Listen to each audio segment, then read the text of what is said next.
I am Dr. Anand Babu, orthopedic surgeon at Care Hospital, Mushirabad. Today we will discuss about shoulder joint dislocation. So, in shoulder joint dislocation, people either have sports injuries during sports injuries or due to falls.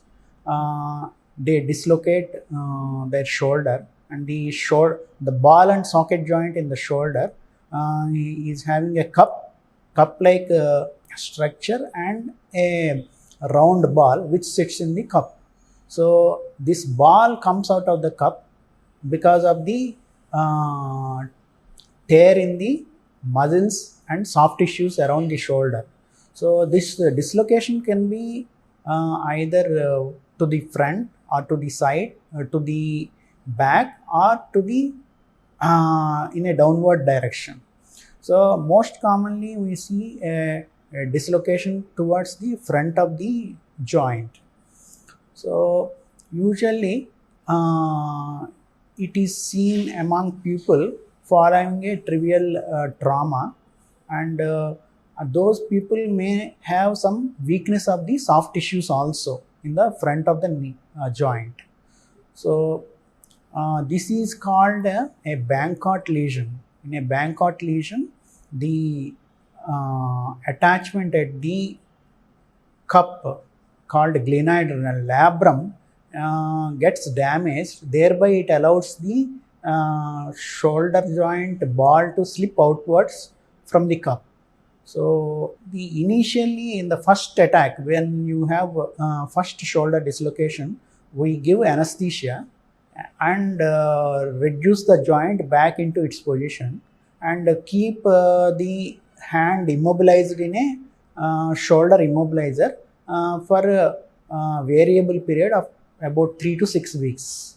So then we will assess the patient and slowly start movement and physiotherapy, and most often the shoulder dislocation gets cured.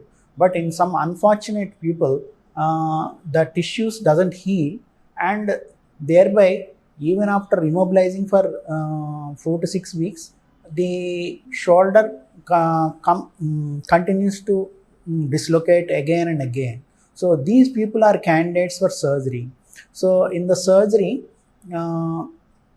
because nowadays there is an advance like a laparoscopic surgery. In orthopedics it's called arthroscopic surgery.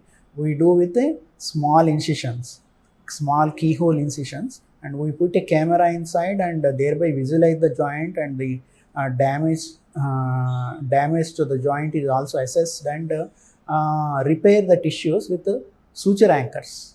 These suture anchors we deploy into the cup part, that the glenoid part, and the stitches are taken down into the torn tissues, and they are tied back to the original position on the glenoid cup. So, and after this surgery, patients will be immobilized for few days, and slowly movements will be started, and this is a minimally invasive form, and with a quick recovery, because there are no bigger incisions, people recover fast. And in some cases where there is a bone loss also, in addition to dislocation, we use a bony procedures like we put a bone chunk into the cup to deepen the cup, or to reduce the risk of redislocation after surgery. So these are the methods we employ for difficult cases which do not respond with conservative treatment without surgery.